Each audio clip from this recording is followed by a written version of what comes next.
Welcome to the Golden State Media Concepts Beauty Tips Podcast, the show that gives you advice on everything from hair to fashion to skincare products. We'll talk about the latest trends in makeup, hairstyles, and anti-aging remedies. And we'll cover all of the newest fashion trends. If you have an interest in or questions about the beauty and fashion trends that might work best for you, the Golden State Media Concepts Beauty Tips Podcast has got you covered.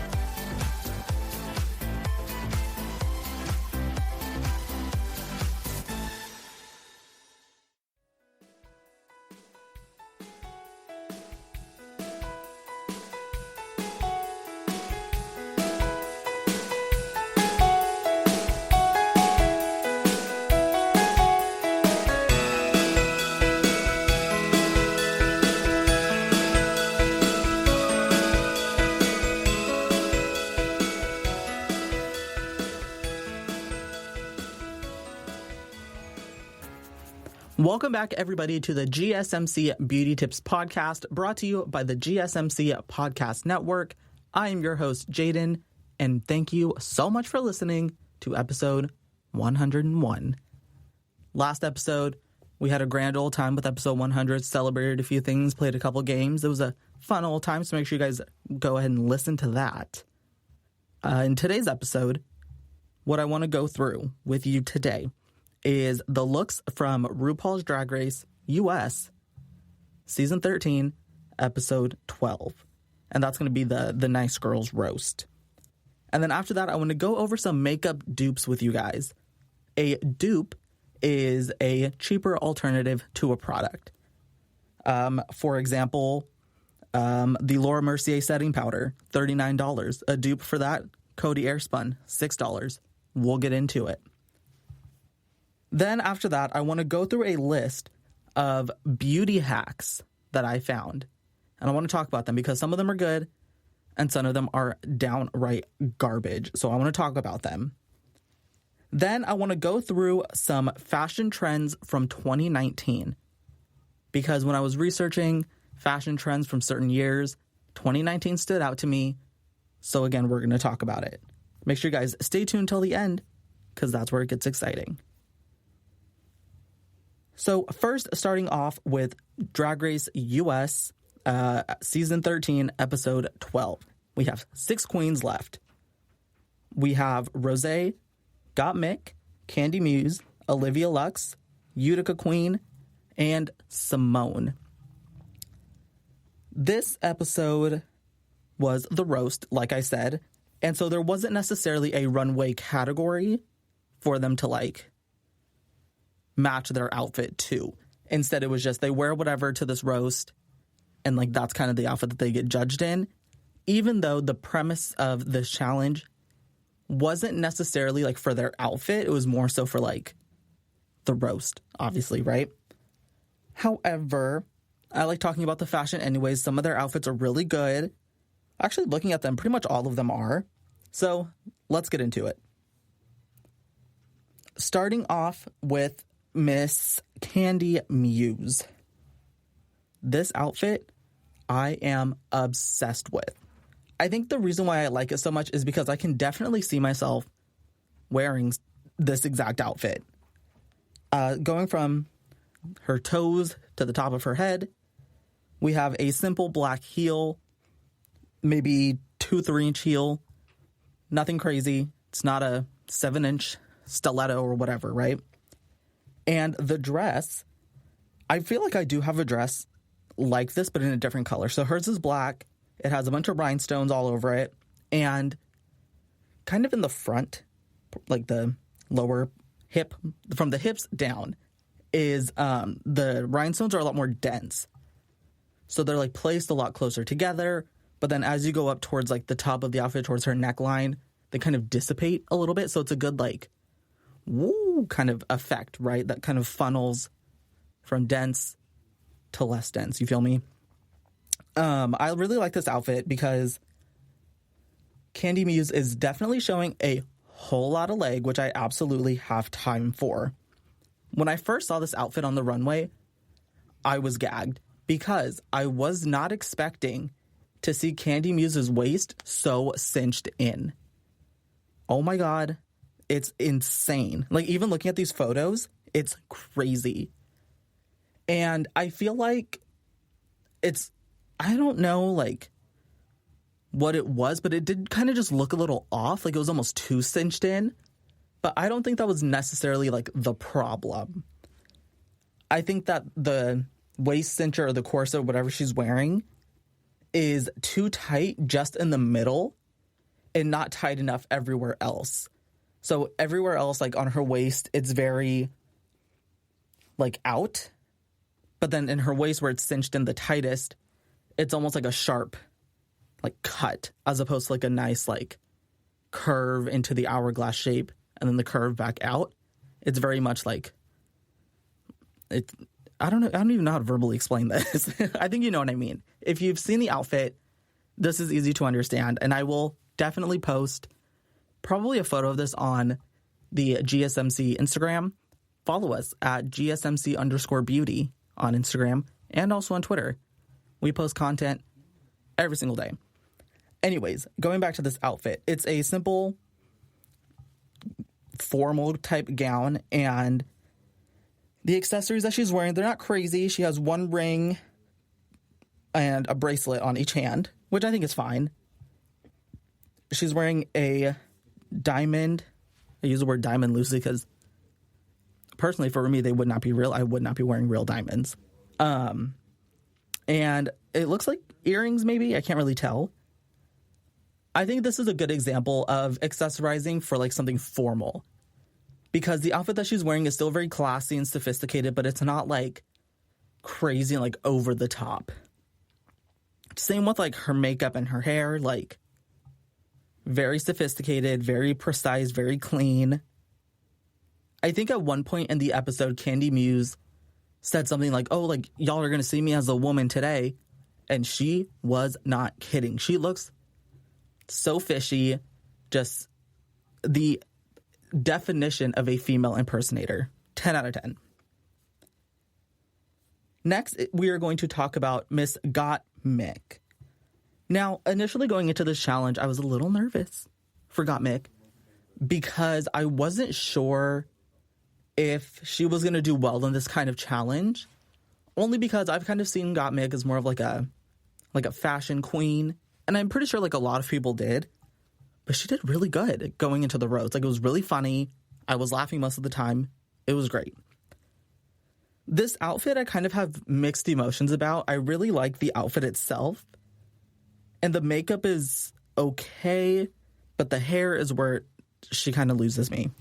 So I can't really see the shoes that she's wearing in this outfit, so we'll just start with the dress. It's a long sleeve maxi dress that's like a really, really dark forest type green, and it's really, really shimmery and like sparkly. I love it. I could probably do without like the shoulder pads, but yeah, I just think it makes Gottmik look really, really boxy, and I don't think that's a cute look. Going into the makeup, it's signature Gottmik, a lot of black. Not too much white. I know normally Gottmik does like clown white over her entire face, but not today. I think the makeup is okay. It's nothing extravagant, but the hair is where my problem is. It's too big. I think it doesn't necessarily match the occasion. It's very much like that 70s show, and like, I don't know, it's not necessarily like an afro, but it is like a really high, like voluminous updo, which I'm just not really into that. Next is going to be Rosé. This outfit, when I first saw it, girl, I was mad because I did not like it. And I didn't necessarily like understand it either, I guess. But the longer I look at it, the more I kind of start to like it. Personally, when it comes to wearing, like, to being in drag, I'm not the biggest fan of pants. I think either like a bodysuit is nice, a dress is nice, a gown is nice, no pants is nice. I'm a huge fan of like the blazer with no pants. I really do like that look. But Rose kind of changed my mind a little bit about that. I think what she's wearing, it's like a blue, like an icy blue. It's giving me very much Prince, David Bowie. You can kind of imagine what that looks like, right? There's some lace, the puffy shoulders, and the bodysuit that she's wearing underneath. Again, it's going to be a like nude illusion with blue kind of design that goes up, starting from like her belly button and kind of like blooms into the chest area. From the photo, I can't necessarily see any jewelry, except for the earrings. The earrings that this girl is wearing are crazy. I don't really like them. They're about 5 to 6 inch earrings that almost look like nipple tassels, almost, that she kind of just glued to her ears. I'm just not a fan of those. The makeup is fine. The hair, I'm kind of obsessed with, because it's a color that we've seen Rosé with, but it's a style that we have not. And it's almost like a really voluminous mohawk type moment. All right, next is going to be Simone. Again, Simone was one of those queens who I wasn't too sure how she was going to do in this challenge. And unfortunately, I was right. It did not go very well for her. But let's talk about the outfit. It's a very simple outfit. Well, that's not necessarily true. It looks very... like the material that it was made out of almost looks kind of cheap and like really, really thin. Not that movable, not that breathable, right? But I think it looks okay. It's like a gold kind of really, really reflective material. And she's kind of wearing it almost like a dress, pretty much, right? The same material is used for gloves, as well as like a neck kind of scarf, I guess, choker kind of area, right? And initially I did not like this outfit. I was like, whatever, like, it's okay. But then I saw on Instagram that this outfit was borrowed from season 12 queen Gigi Goode. And then I thought, okay, wait, I knew that they were friends, but I didn't know that they were like friends like that, where they were like sharing clothes, right? It didn't necessarily change my opinion, but I did think it was cool. Similar to Rosé's outfit, the longer I look at this, the more I like it. I really do like this hair, this kind of like coiffed, curly, reddish, like copper kind of hair. Looks incredible on oh my God, what is her name? On Simone. 10 out of 10. The next queen that I want to talk about is going to be Utica. Now, I would probably say out of all of the outfits, it's probably going to be a tie for my number one pick between Utica and Candy Muse. I really like Utica's because there's a lot going on and it's really, really interesting to look at. But like I said, there's a lot going on. The skirt part of it is like this abstract, a lot of red, like kind of smears of color. And it goes up into like this really long trench coat almost. And it's like a lavender purple. There's like some rhinestones on there, nothing crazy. And it looks like the top that she's wearing underneath the jacket is, I don't even really know how to explain it. If you remember Bimini Bon Boulash from Drag Race UK Season 2, the outfit that she wore when she said that she was a bacteria, this is the same kind of thing, but like on the sleeves. So it's like a frail, like a, I really don't even know how to explain it. It's like sheer yellow with like a, let's say like a metallic purple kind of trim. I think it's okay. I could do without the sleeves. But the hair and the makeup is fine. The earrings are kind of a mess. I'm not a fan of like the really, really tiny bangs, even though they were done like kind of like differently. Like typically when I think baby bangs, I think of like Beyonce with the baby bangs, except for Utica, hers kind of go more all the way around. as opposed to like a little tuft of hair kind of in the middle, right? And for like the headpiece, like fastener that she's wearing, it just looks like a different color, like a bunch of different color, like styrofoam balls glued to her head, which initially I didn't really understand. But then she made a joke about like somebody else had the balls, or like she has the balls, so they make this kind of joke or whatever, right? So in that case, I kind of understand it. Moving on to the final look. And normally what I do is I save my favorite look for last. However, I figured since I couldn't pick my favorite, instead we'll do my least favorite last. And unfortunately, that is going to be Olivia Lux. This outfit, I don't understand. The shoes are fine. I don't really want to... The shoes are not the main focus of this. Let's talk about the outfit. So I want to say down at the very bottom towards like a little bit above her knee, there's a brownish like lace of fabric. I want to say it's about 2 inches. And then once it ends, it goes into this sheer yellow fabric for about 5 inches. And then it goes into this orange for about like 8 inches. And then the rest of it is like this mesh, like blue. I really don't understand. She looks like a candy corn. The hair is okay. Looks very messy. Hoop earrings, they're fine. Makeup, 10 out of 10. But unfortunately, because of the outfit and because of the hair, Miss Olivia Lux is going to come in last place. So those are my thoughts on RuPaul's Drag Race US Season 13, Episode 12. Stay tuned for after the break, where I will give you some makeup dupes for products that I love. The GSMC Life and Happiness podcast takes you on a journey of exploration. We'll discuss tried and true methods alongside the latest trends of how to best live your life to its fullest and happiest. From psychology to meditation, science to self-help books, the GSMC Life and Happiness podcast will help you to discover what makes you happy and how you can live life being the best you possible. Download the GSMC Life and Happiness podcast on iTunes, Stitcher, SoundCloud, Google Play, or anywhere you find podcasts. Just type GSMC in the search bar.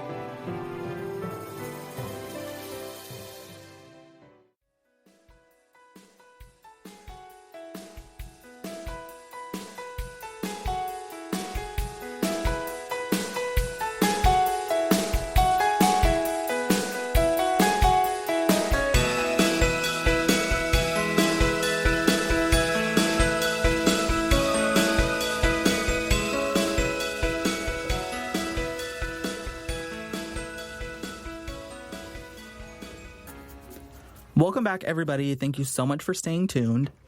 Before this, we talked about RuPaul's Drag Race, Season 12, Episode... What did I say? No, Season 13, Episode 12. There we go. And, you know, this thought just occurred to me. The music that you guys hear before I start, right? The whatever, right? At first, when I heard it, I was not a fan. I don't know if I'm allowed to say that, but I was not a fan. However, right before I start recording, it always plays, and then once it ends is when I start talking. And I don't know, like sometimes I really do just like be vibing out to it. It is growing on me.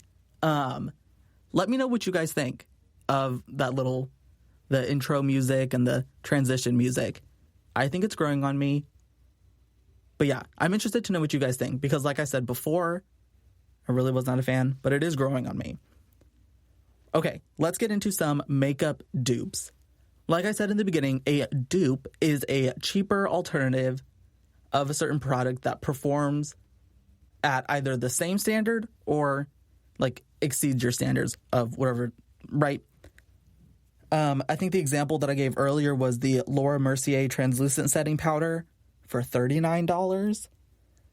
A dupe of that would be the Coty Airspun loose face powder for $6. So we have $39 versus $6. And I've tried both of these products, and they are damn near the same. I would really recommend the Coty Airspun powder. I think where did I get mine? I'm pretty sure I got it at Target, but I would have to double check. I'm pretty sure you can get it at Target though, right? So these dupes that I came up with are either from products that I've tried myself and I paired them with another product that I thought would be good with it, or based on my research, what I found is a dupe and what isn't, right? You feel me? A lot of these are going to be for like makeup and not necessarily like skincare. Because typically for skincare, they're all going to be a little different. They're not going to be exact dupes of something else. However, like one brand that I know of altogether that kind of has everything that you need in skincare for like a really cheap, affordable price, that's also really accessible, that comes at a really good price, I think I already said that, is CeraVe. CeraVe has really good products. This is not sponsored by CeraVe, but oh my God, imagine if it was. That would be really cool. So let's get into some makeup dupes. So based on my research, I found that the Silk Canvas Protective Primer by Tatcha, it's a $52 primer. I've tried it. I think one of my friends had it and we were doing our makeup together and she wasn't looking, so I like dipped my finger into there and like took some out so that I could use it. And it was cool. It was fine. It was a good primer. But a really good dupe for it that I'm obsessed with, that I use constantly, is the Poreless Putty Primer from e.l.f. It's an $8 primer. The two of them in terms of formula are pretty close to like being the same. Like the consistency is the same. They both apply the same. They're great. If you don't feel like spending $52 on a primer, which I don't think you should because that's insane, the e.l.f. Poreless Putty Primer is perfect. Next is going to be for the Estee Lauder Double Wear Stay in Place Foundation. I can't remember if this is the one that I use or the Hydro Camo something, right? I do use the Estee Lauder Double Wear. I just don't remember what the exact formula is for it. Regardless, a good dupe for it, based on my research, so this isn't one that I've tried, is going to be the LA Colors Pro Matte Foundation. And I was really surprised when I found this out because the only place that I've seen LA Colors is like the dollar store, right? And nothing wrong with the dollar store. Personally, I'm obsessed with them. However, I wouldn't necessarily buy makeup from the dollar store just because of the quality. I get scared to put things on my skin that I'm not 100% sure of the quality. I don't know if you can get LA Colors or LA Girls. Oh my gosh, I just realized something. I've been saying the name wrong the whole time. It's LA Girls, not LA Colors. LA Colors is the one that you find at the dollar store.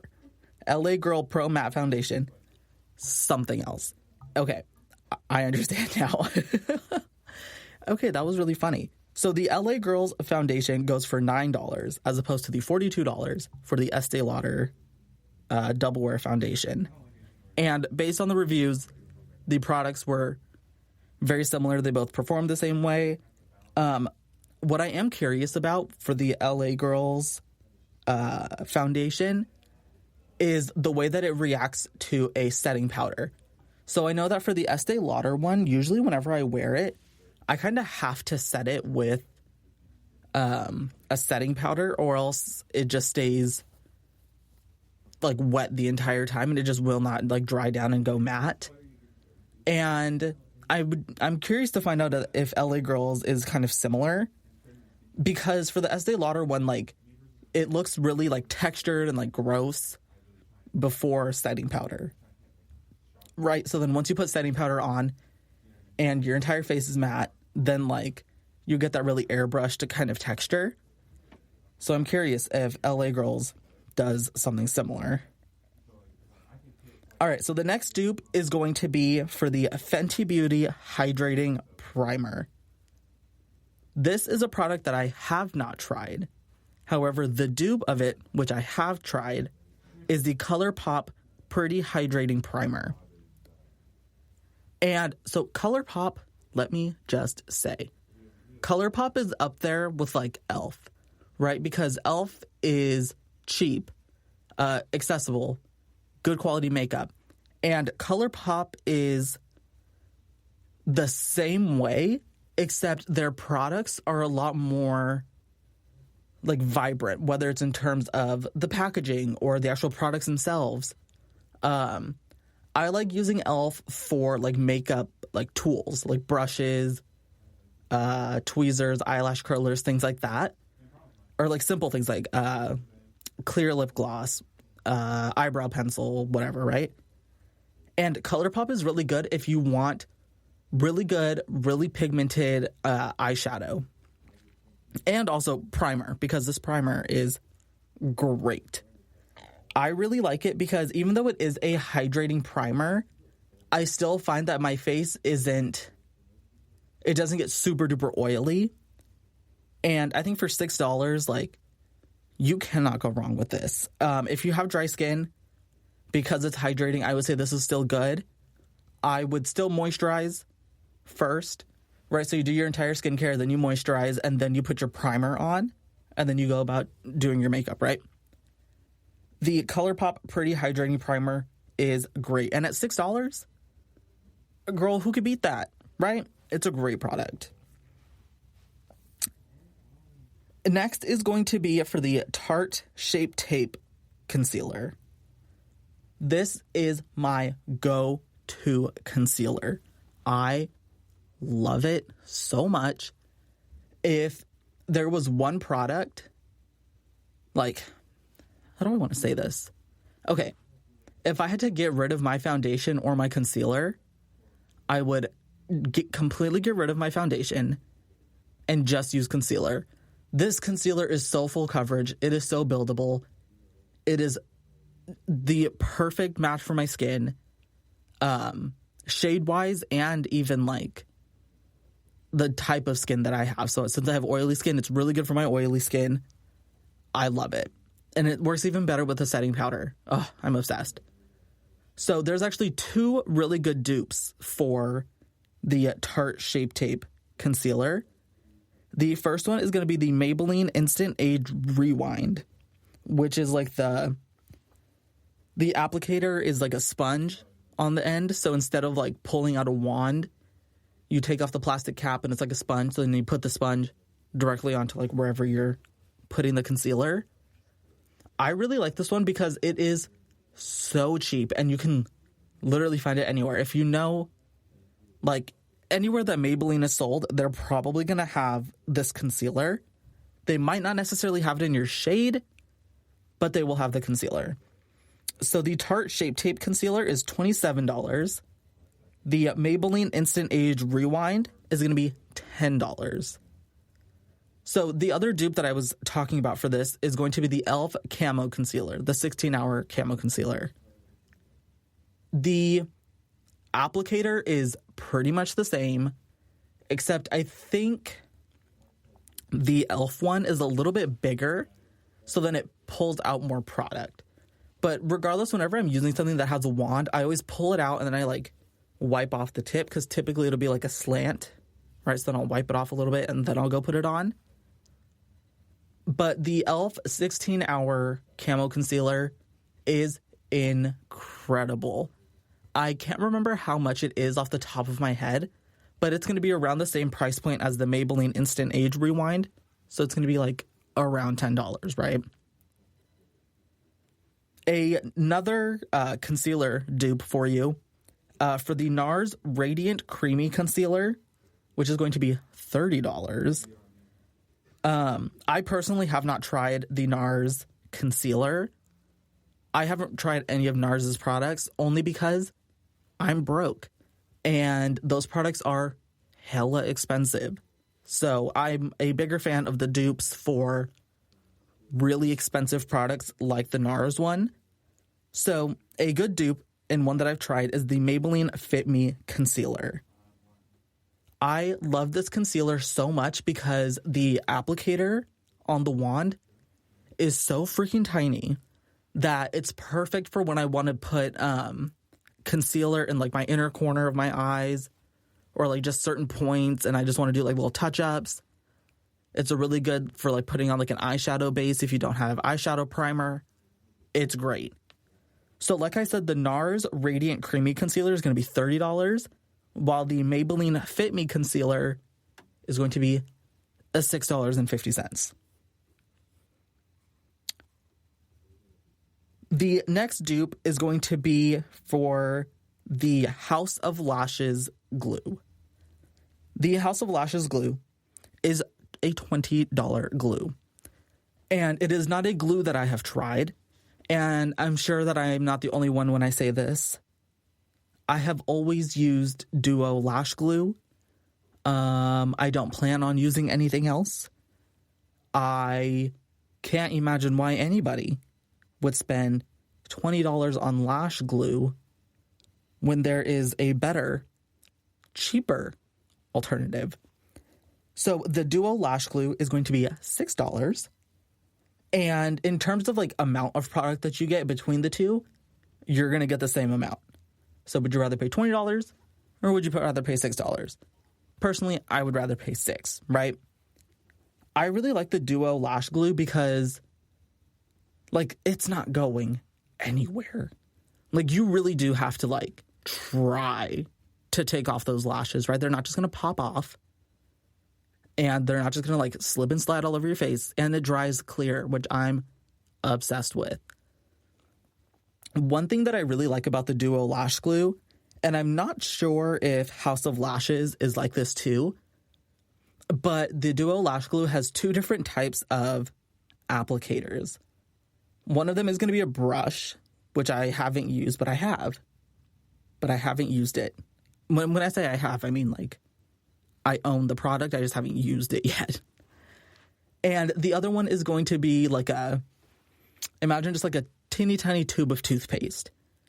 And for that, what I do is I'll just put like a tiny like glob of the eyelash glue on the back of my hand and kind of like drag the false lash like through it so that it evenly coats it. Wait for it to dry, pop it on my eye. And it's everything.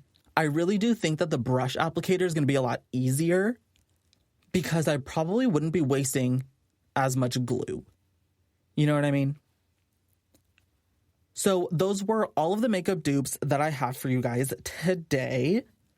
Stay tuned for after the break, where I go through some questionable beauty hacks that I found. And stay tuned till the end of the show, where we will be recapping the fashion from 2019. Tired of searching the vast jungle of podcasts? Now listen close and hear this out. There's a podcast network that covers just about everything that you've been searching. Hey! The Golden State Media Concepts Podcast Network is here.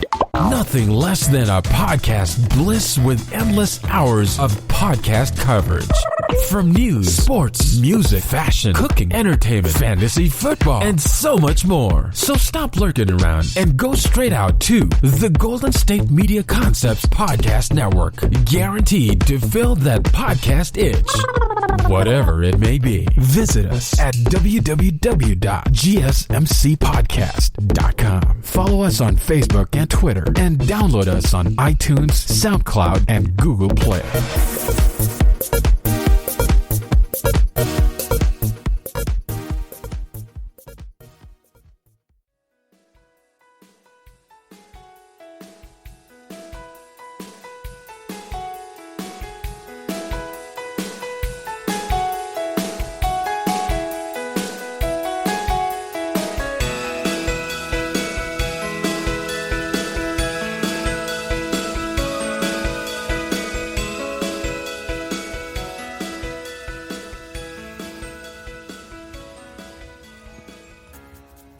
That music is just so much fun. I never get tired of hearing it now. I don't get tired of hearing it now. Before, I was sick of it. So thank you guys so much for staying tuned. So we just talked about some makeup dupes, and I really enjoy doing this because it really helps me like really understand what the product is and kind of what the main focus of that product is, and finding similar products that do the same thing. So I really like doing that. It's a lot of fun. And so it's definitely something that I want to keep doing in the future. But now, let's get into these beauty hacks. And I use the word hacks lightly because some of these, girl, let me tell you, some of these are dumb. And we'll talk about it. So I just want to go through this list and tell you kind of what my thoughts are. This list is so vague, too. Like, I was reading it, and if I didn't know anything about makeup, I would have no idea how to do most of these. So let's get into it. This first one is a good example of that. Turn any eyeliner pencil into a super intense gel liner. That's all it said. So I just looked up beauty hacks, and I think I put like questionable at some point, and I don't even know what they're trying to say. There was no clarification, there was no photo, there wasn't anything. So unfortunately, this is one that I really don't know what the hell they were talking about, and I don't know, like, I don't even know the direction that they were trying to go into. However, a beauty hack that I can give you from my own personal knowledge is for making like very colorful eyeliner. So what you could do is, if you have like an eyeshadow palette, what you could do is take a drop, like the smallest amount of maybe like some olive oil or vitamin E oil. Personally, I use vitamin E oil because I feel like it's like better for my skin. It's probably not, but whatever. I'll do the tiniest amount of vitamin E oil and the thinnest, smallest brush that I can find. And I'll mix the oil with the eyeshadow so that it creates almost like this eyeliner that you can use. And once you have that, you can apply it straight to your eye. And then once it kind of dries down and your skin kind of absorbs that vitamin E oil, all you're left with is that shape, and it's great. So while this hack was a bust, I still gave you a good one anyways. So the next hack is going to be to color your entire eyelid with white eyeliner to make your eyeshadow colors pop. Now this one, like in theory, yes, it would work, but most white eyeliner pencils are like kind of garbage, and they're really chalky. There's a lot of fallout, and it's just like, no, right? Instead, what you could do, in an ideal scenario, you would just use an eyeshadow primer. An eyeshadow primer is very similar to a concealer, except it's not oily. Meaning that when you put it on your eyelid, if you have concealer on your eyelid, it'll crease. If you use an eyeshadow primer on your eyelid, it will not crease. Does that make sense? And so in an ideal situation, you would just use an eyeshadow primer on your eyelid, and it provides a good base for your eyeshadow colors to pop, but also for them to kind of stay in place. Because the eyeshadow primer kind of acts as almost like a glue, so that when you pack the eyeshadow on there, that color really stays. And now if you're like me and you don't like using an eyeshadow primer because that means you have to go buy one, then you could always use concealer, which is what I do. But also remember what I said. The concealer will crease. The eyeshadow primer will not. And so I have really, really hooded eyes. And that's a whole nother subject that I want to get into. And it makes it really hard for me to put certain colors in certain spots for you to be able to see them, right? So one way that you can, I guess you can double, I guess we'll just go through it now. One way that you can check to see if you have hooded eyes is put, like, if you do your eye makeup, however you want to do it, right? You could even just put like one solid color on there and go to a mirror once you're done. Look like straight at the mirror, like have your head just straight facing the mirror and keep your eyes like how you would normally have them. Don't like widen them. Don't try and like look at your eyeshadow. Just relax your face and look at the mirror. And if most of what the product that you put on your eyelid is like gone, that means you have hooded eyes. So an example of this is if you were to look in the mirror and you see your entire eyelid, that means you have an insane amount of eyelid space. That means you are very blessed. You are not me. I'm really sorry.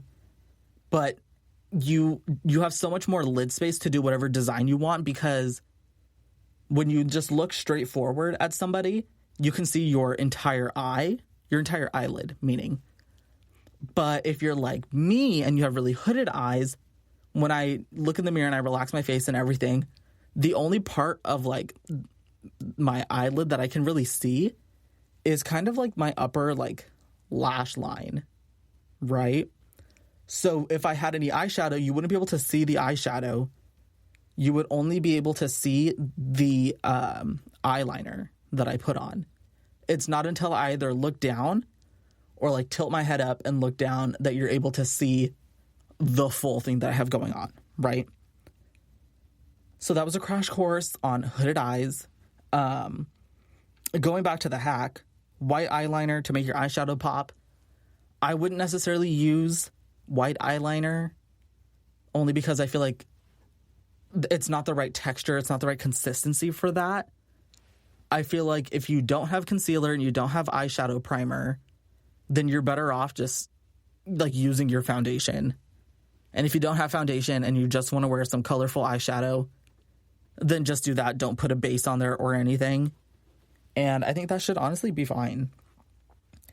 The next hack is cover up dark circles by applying concealer in a triangle shape.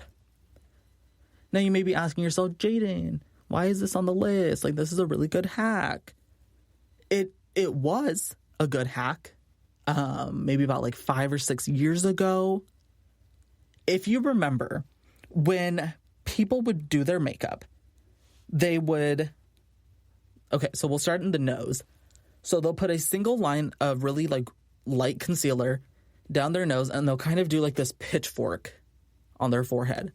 So it's a single line that goes up into like this 3-prong moment on the forehead, right?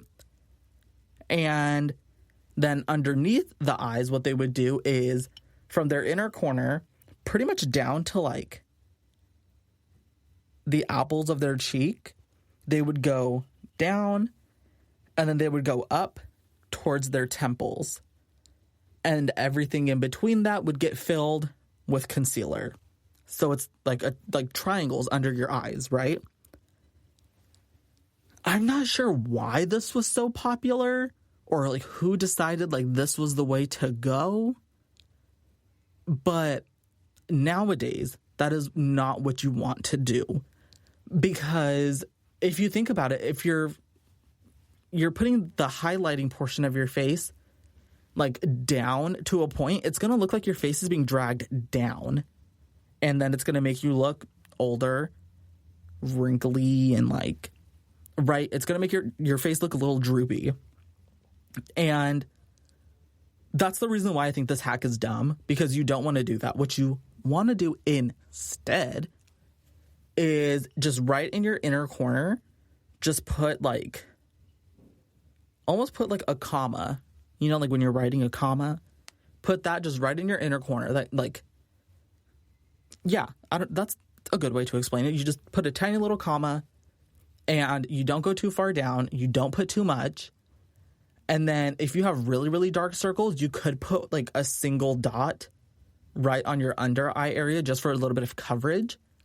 But then what you'll want to do is go towards the outer portion of your eye and go towards your bottom lash line and kind of just go up a little bit, because what that's doing is giving the impression that your face is a little bit more pulled back and a little bit more lifted, right? Because if you have highlighting points that ultimately come to a point up at the top as opposed to down at the bottom for your cheeks, then your face is going to be more lifted as opposed to like dragging downwards. You feel me?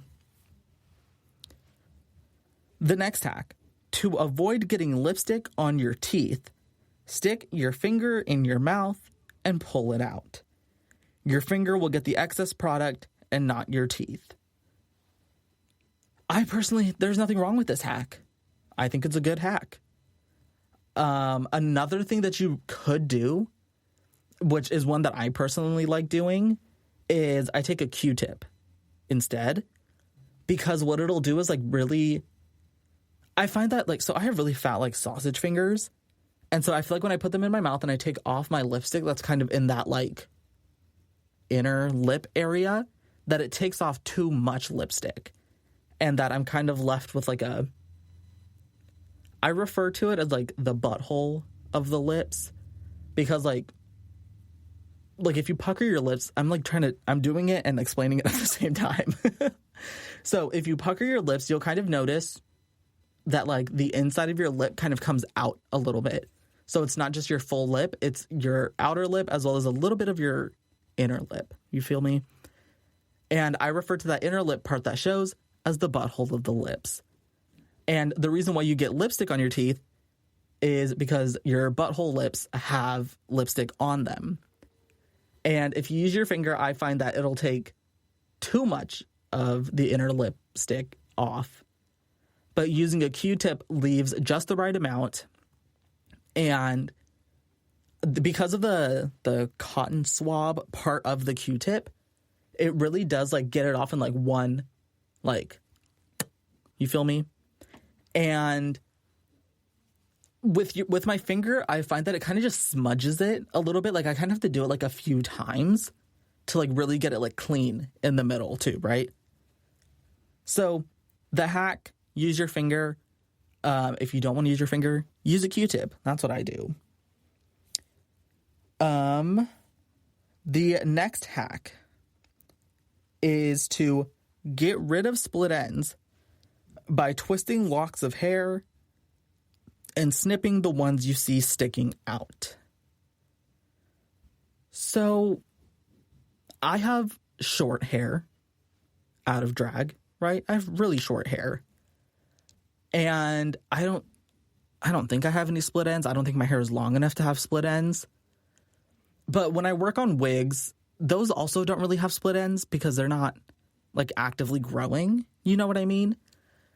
However, when I was younger, frequently I would like play with my friend's hair or like look at their hair and like inspect it. Sometimes I would even cut their hair, just like messing around, right?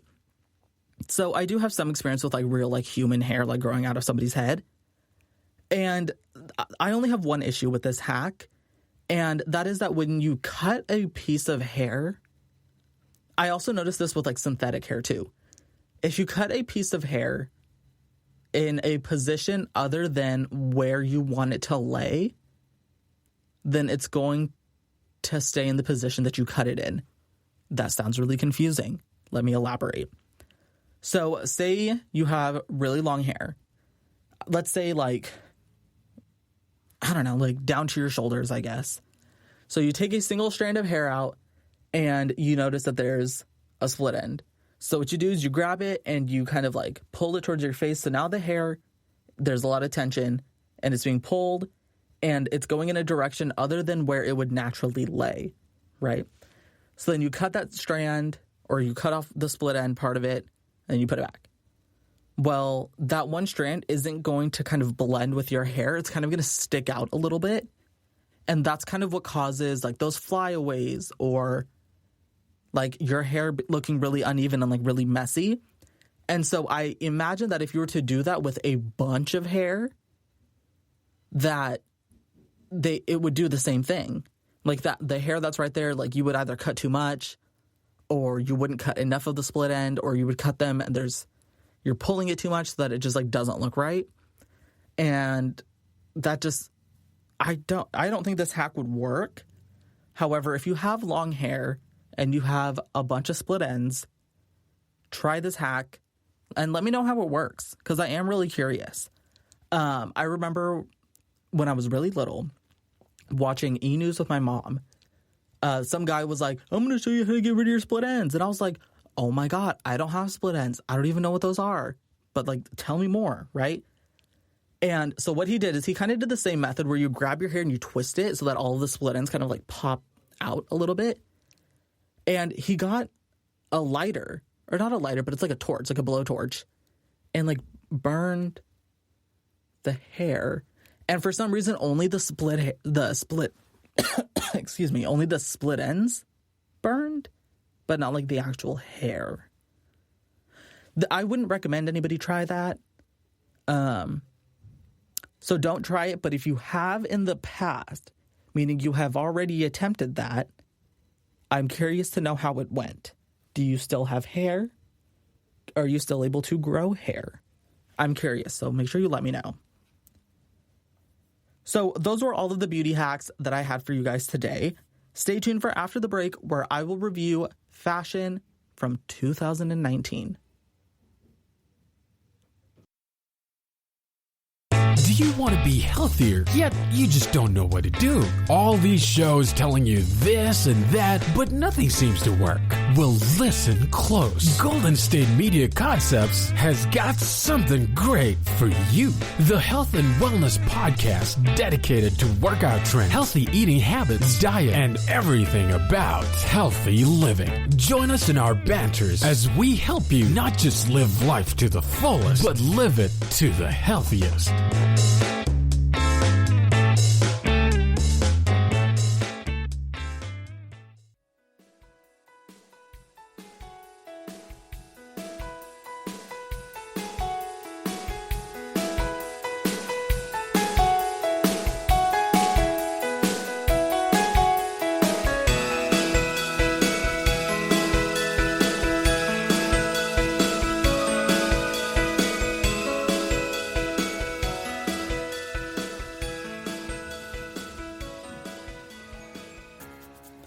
Welcome back, everybody. Thank you guys so much for listening.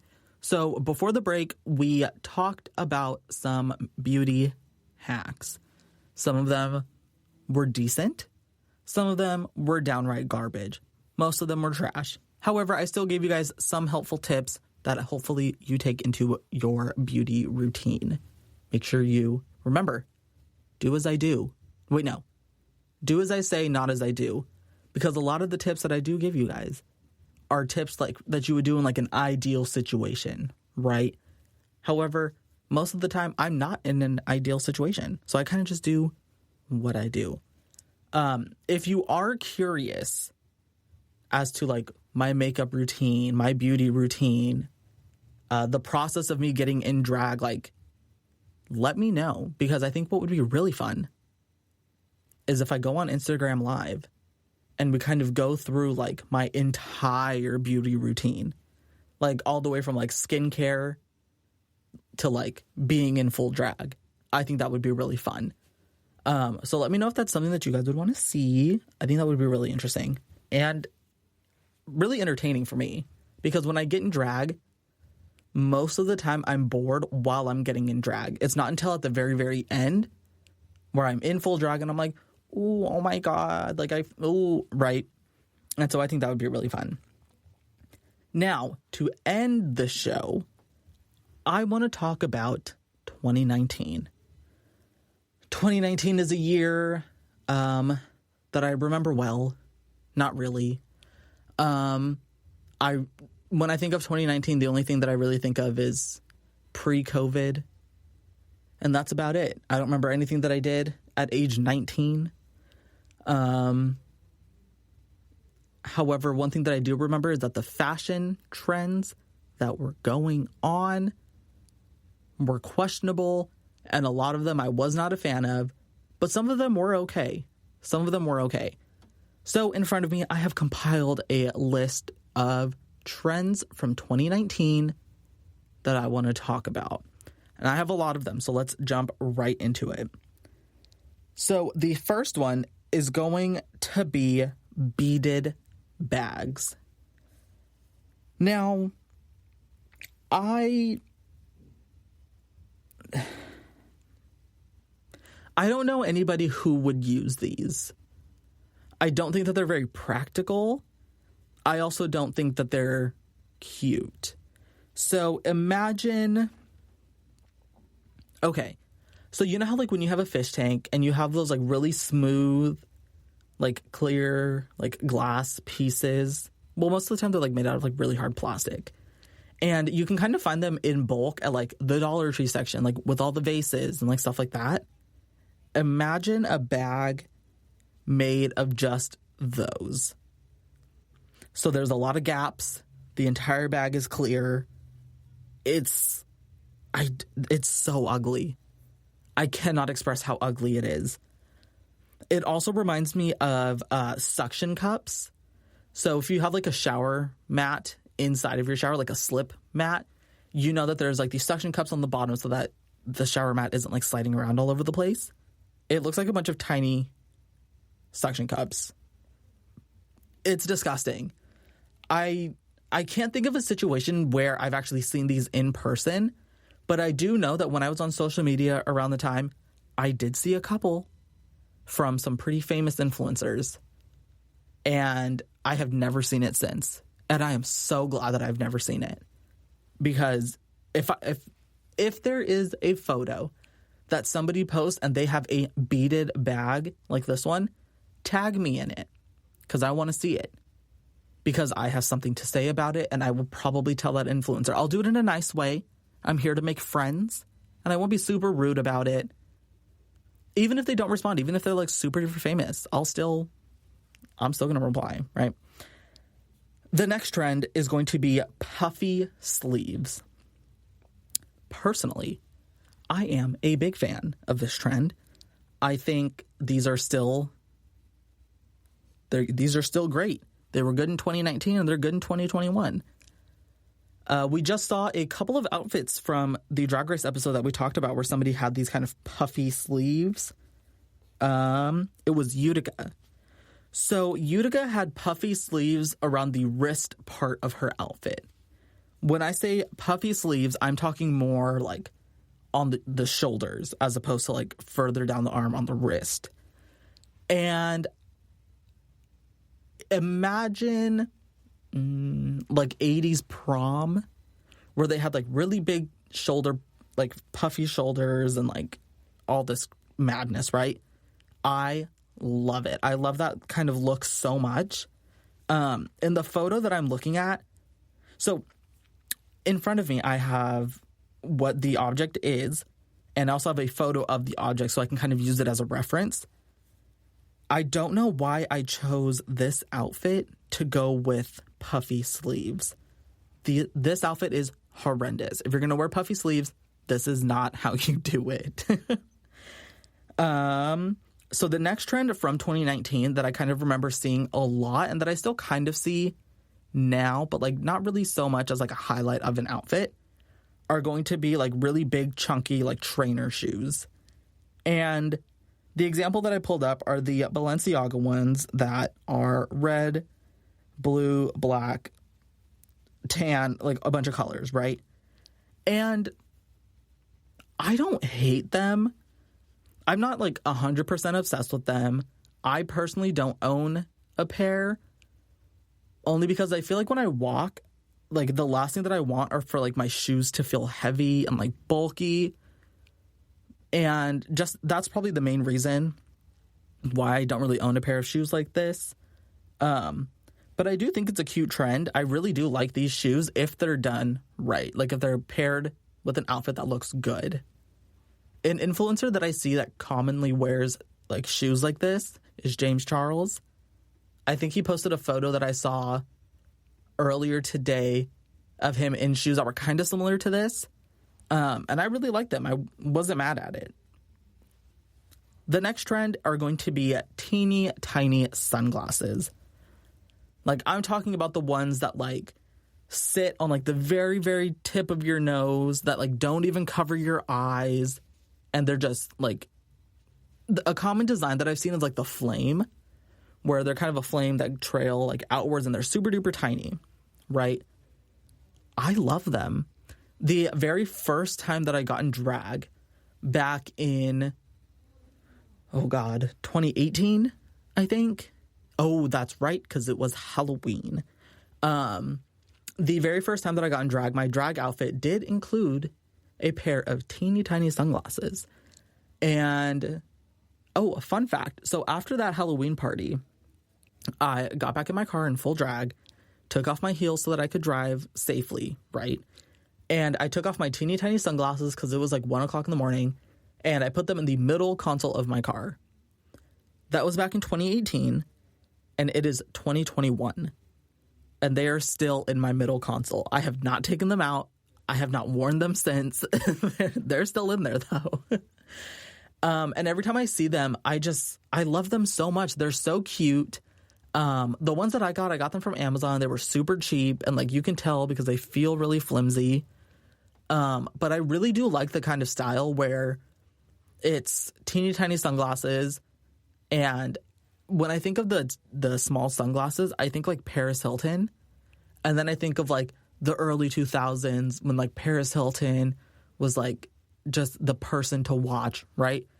And I'm kind of obsessed with that. I'm obsessed with Paris Hilton. Speaking of Paris Hilton, this next trend that I've seen in 2019 that I still see today that Paris Hilton does incredibly well are colorful suits. Now, she doesn't wear like a bunch of different color suits, right? She mainly wears pink suits, which I'm not mad at, not at all. I think there is truly nothing better than a confident person in a good, well-fitted suit.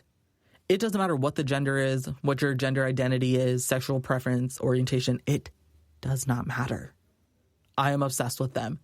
The key to my heart is to show up in a suit. That's really it. That's the only expectation. That's actually not true. I have a couple more expectations. But that's for Instagram and even for Twitter.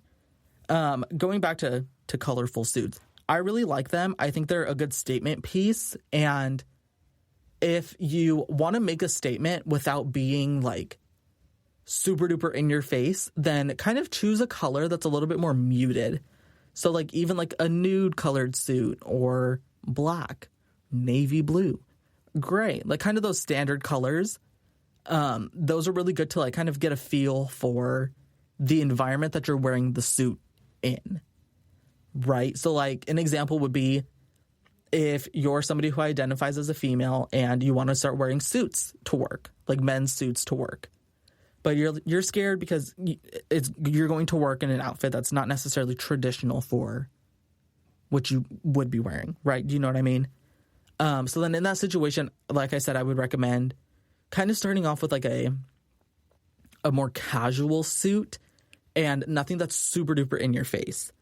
Because I've found that when it comes to wearing clothes that are really bright and really colorful and really expressive, that people kind of like need to like lean into that as opposed to just being like 100% exposed to it, right? You feel me? A similar kind of situation goes for like tie-dye, which is the next trend.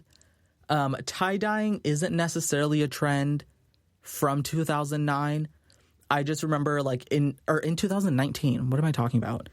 In 2019, I saw a lot of influencers selling merch that were tie-dye based, right? So the design of them was tie-dye, and I just got really sick of seeing it. And tie-dye is one of those things that I don't really think should be a design that is like mass produced, right? I feel like tie-dyeing is one of those things that kind of needs to stay like a DIY craft. You know what I mean? And yeah, I just don't think like there's nothing wrong with tie-dye itself. I think it's how things are tie-dyed that's the issue. The next trend is going to be bicycle shorts. I remember seeing this all over my Instagram. so many influencers were wearing these like really short, like biker shorts. Not even like really short. It goes up to like mid-thigh and it goes a little bit like past like your belly button. So they're like high-waisted, right?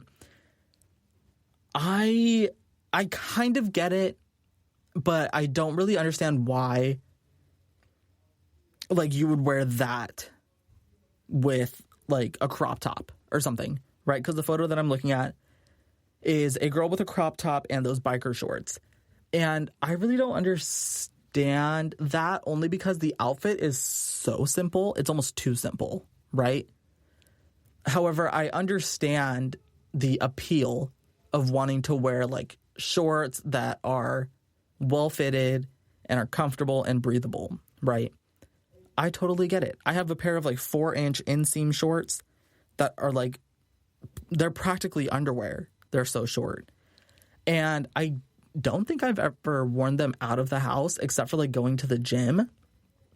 But yeah, I totally get it because they're so comfortable and I love them. But in terms of like these bicycle shorts, it depends on what you would wear them with.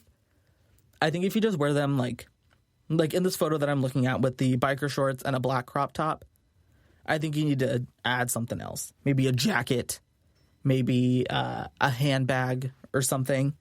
I just think it's all boring. So when I was doing research on trends from 2019, one that I kept seeing pop up was feathers. And I really don't remember that being kind of a trend. I don't ever remember seeing like a plethora of feathers. And so when I looked up example photos of this trend, it was more so like fringe that's not like, it's not necessarily fabric, but they're feathers, right? And so in the photos that I found, it's a long sleeve black, it's a black sweater, and kind of peeking out is just a bunch of like feathers that are like the same color, and it just does not look right at all. And all of the photos that I looked at for this trend were so ugly. And I think that that's one of the reasons why that trend I didn't really see, because it was so ugly. But I think, again, with any of these things, they could always make a comeback if done right. But again, there also are some things that are still in trend, like the big chunky shoes, the little sunglasses, and the puffy sleeves. Like, I think those ones are great. The beaded bag, we can definitely leave behind. Mass-produced tie-dyed shirts, those can also get left behind. Thank you guys so much for listening to me review 2019 fashion trends. And that takes us to the closing of the show. Thank you guys so much for listening to episode 101. Like I said, my name is Jaden. This is the GSMC Beauty Tips podcast, brought to you by the GSMC Podcast Network. Make sure you guys give us a follow on Instagram and Twitter, both at GSMC_beauty. If you are listening to us on iTunes, make sure you give us a 5-star review and subscribe to the podcast. And you get to hear my voice 2 times a week. And if you're listening to this on YouTube, make sure you like the video, subscribe, leave me a comment, say something nice. If you agree with anything that I said throughout this episode, let me know. And if you disagreed, also let me know, because I'm down to have a conversation. I will see you guys next time for episode 102. You've been listening to the Golden State Media Concepts Beauty Tips Podcast, part of the GSMC Podcast Network. You can find this show and others like it at www.gsmcpodcast.com. Download our podcast on iTunes, Stitcher, SoundCloud, Google Play, or anywhere you find podcasts. Just type in GSMC to find all of our shows from the GSMC Podcast Network, from health and wellness to entertainment and life and happiness to sex and relationships. You can also follow us on Twitter and Facebook. Thank you, and we hope you have enjoyed today's episode of the Golden State Media Concepts Beauty Tips Podcast.